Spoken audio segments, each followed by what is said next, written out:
Waheguru Ji Ka Khalsa, Waheguru Ji Ki Fateh. Bienvenue à vous mes amis. Aujourd'hui je vais aborder une thématique que l'on appelle habituellement les archives akashiques ou la bibliothèque akashique. Alors pour quelle raison j'aborde ce sujet? Parce qu'on me pose régulièrement des questions en me demandant ce que j'en pense et si ça existe, si cette réalité-là existe. Donc qu'est-ce qu'on entend par là communément? Aujourd'hui c'est assez fréquent dans de nombreux milieux, c'est notamment fortement véhiculé dans les milieux New Age, qu'il existerait un lieu, au sens spirituel du terme, dans lequel se trouveraient toutes les mémoires de toutes les personnes, de tous les êtres et de tous les temps. Donc on va voir ce qu'il en est. Alors ce que j'en pense personnellement n'a pas beaucoup d'importance, mais ce qui est très important, c'est ce qu'en pensent nos saints maîtres et ce que la Bani nous dit à ce sujet. Et nous allons nous rendre tout de suite au Ang 2, au verset 17, où Guru Nanak Dev Ji nous dit, donc c'est dans la récitation du Japji Sahib, la première composition de Guru Nanak Dev Ji, et dans lequel il énumère un certain nombre de choses auxquelles il faut être attentif, au travers desquelles eh bien, les disciples véritables contemplent la félicité éternelle, la présence éternelle du Seigneur Vaheguru. Et Guru Nanak Dev Ji nous dit donc au verset 17, Suniye tarat taval akas, que l'on peut traduire ainsi. Donc, Suniye, c'est soyez attentifs, écoutez.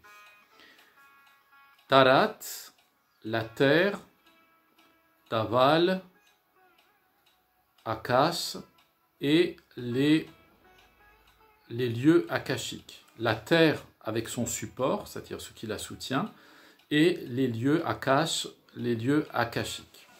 Donc on voit une première mention, au tout début de la Bani, on voit une première mention par Guru Nanak Dev Ji de cette réalité de l'Akash, Akas, c'est-à-dire du lieu des archives akashiques, des archives de toute la création, de la mémoire de toute la création. Alors pour mieux comprendre, on va aller un peu plus loin, et puis ensuite je vous donnerai un commentaire peut-être un peu plus détaillé de l'ensemble de ces versets. Si nous nous rendons cette fois-ci au Ang 412, au verset 18, c'est toujours Guru Nanak Dev Ji qui nous enseigne et qui nous dit « Tin tare saji gagan akas » Celui qui est l'unique Seigneur, qui a créé la terre, donc l'unique créateur de la terre, c'est celui-là même qui a également créé les Akash, la bibliothèque, les archives akashiques qui se trouvent dans le ciel. Gagan Akash. Donc, ici, Guru Sahib précise dans son enseignement que le lieu où se trouvent ces archives akashiques, ces archives de toute la création passée, présente et future, eh bien, il nous dit Gagan Akash, c'est-à-dire elle se situe dans l'éther. C'est mieux de traduire ainsi que de dire le ciel. Donc, qu'est-ce qu'on entend par l'éther? Eh bien, Guru Sahib entend par là tout ce qui est impalpable, cette dimension subtile de la création du Seigneur Vaheguru, cet esprit général de la création du Seigneur Vaheguru qui tient ensemble tous les éléments de sa création visible et invisible, eh bien, c'est dans cette dimension-là éthérique que se trouve la mémoire de toute la création passée, présente et future, cette bibliothèque akashique, ces archives akashiques. Si l'on poursuit encore, nous allons un peu plus loin dans la Bani, cette fois-ci au Ang 464, au verset 5, et toujours Guru Nanak Dev Ji Sahib qui nous enseigne, il nous dit « Kudrat patali akashi kudrat sarab akar » que l'on peut traduire ainsi « Par le pouvoir du Dieu créateur, les mondes de l'au-delà, c'est-à-dire les mondes de toutes les dimensions, surgissent, parviennent à la vie, ainsi que les archives akashiques. Kudrat Sarab Akar, par son pouvoir de créateur, Sarab Akar, surgissent des milliers de créations, des créations innombrables. Donc là encore, Guru Nanak Dev Ji nous dit effectivement, ces archives akashiques, cette dimension dans laquelle se tiennent toutes les mémoires de tous les êtres, de tous les temps, de toutes les histoires, de toutes les planètes, de toutes les galaxies, de tous les univers, des multivers créés par le Seigneur Vaheguru, eh bien, il existe cette bibliothèque, elle existe non pas comme un lieu physique, localisé à un endroit, mais comme un lieu dimensionnel qui transcende toutes les dimensions, toutes les étapes, les étages de la création elle-même du Seigneur Vaheguru. Et si nous allons plus loin, nous allons écouter ce que Guru Ram Das Ji Sahib nous dit au Ang 540, au verset 8. Il nous dit « Tarat patal akas hai meri jinduriye sabe hare hare nam diave ram » Tarat patal akas. La terre, les régions de tous les univers, les régions au-delà de notre perception physique, et le lieu de l'Akash, c'est-à-dire le lieu des archives de la création. Merijinduri et sabe hare hare name ti ave ram. Ô mon âme, médite ainsi, sans cesse, sur le nom du Seigneur.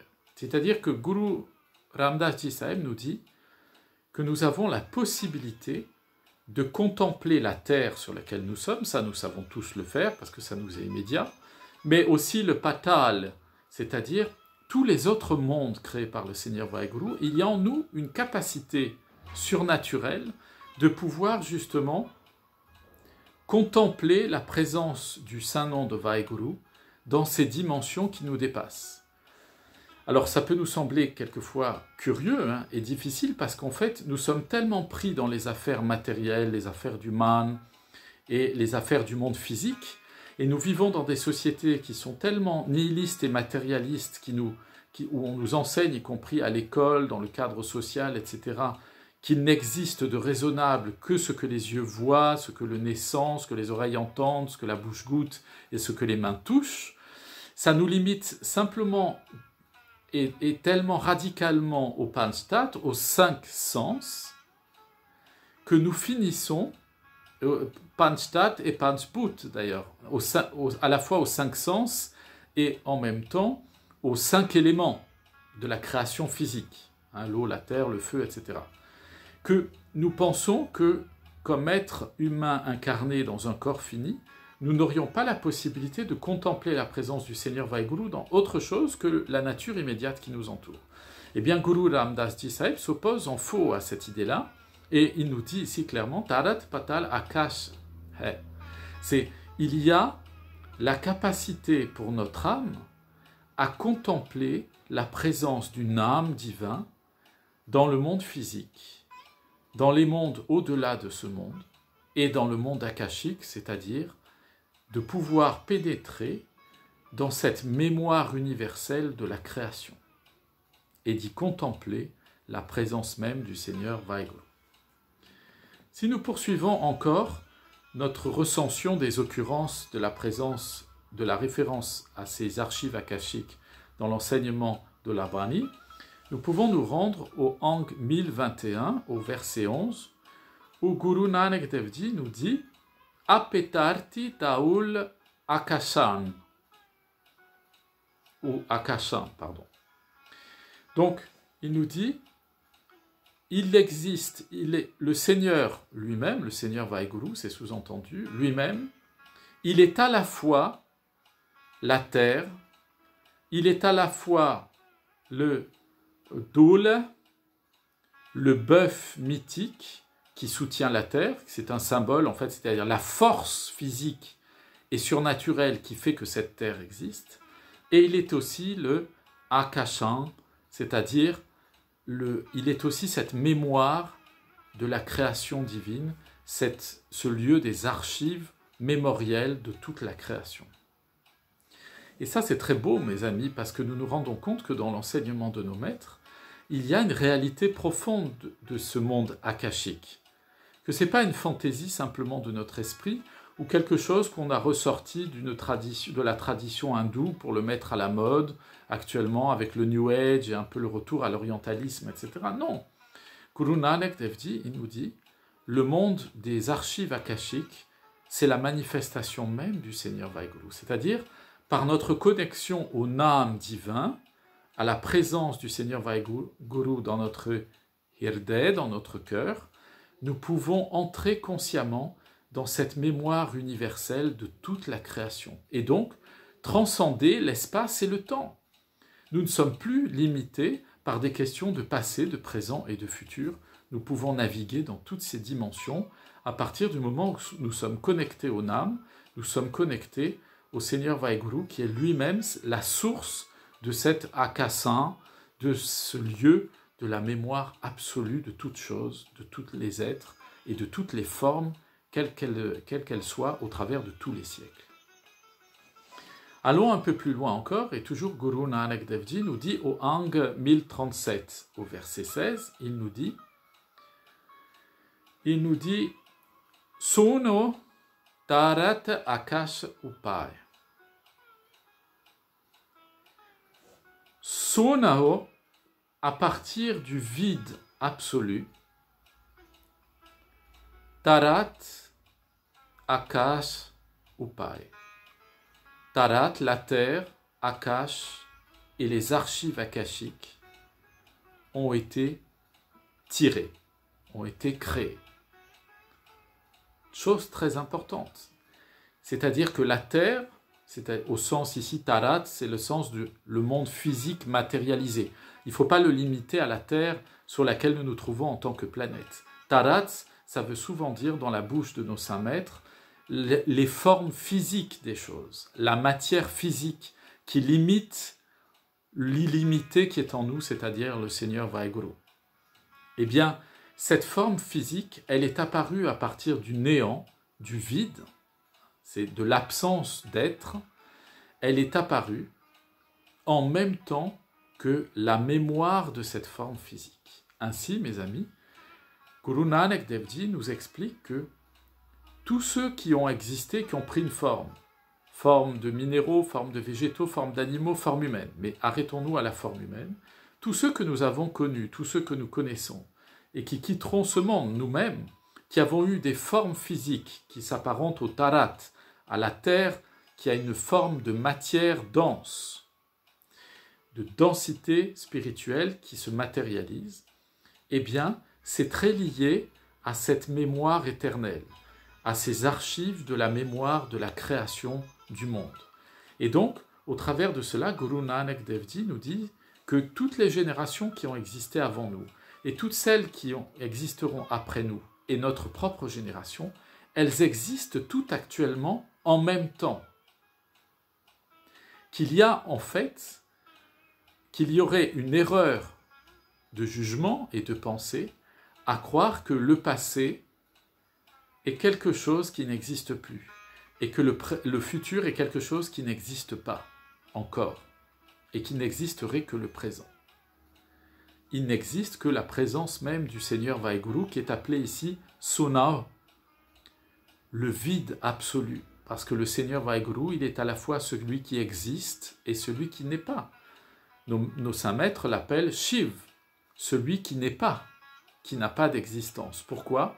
Parce que le Parabraham, il dépasse les questions d'existence et de non-existence. Il est transcendant et immanent à la fois, il est au-delà de toute chose et absolument en toute chose.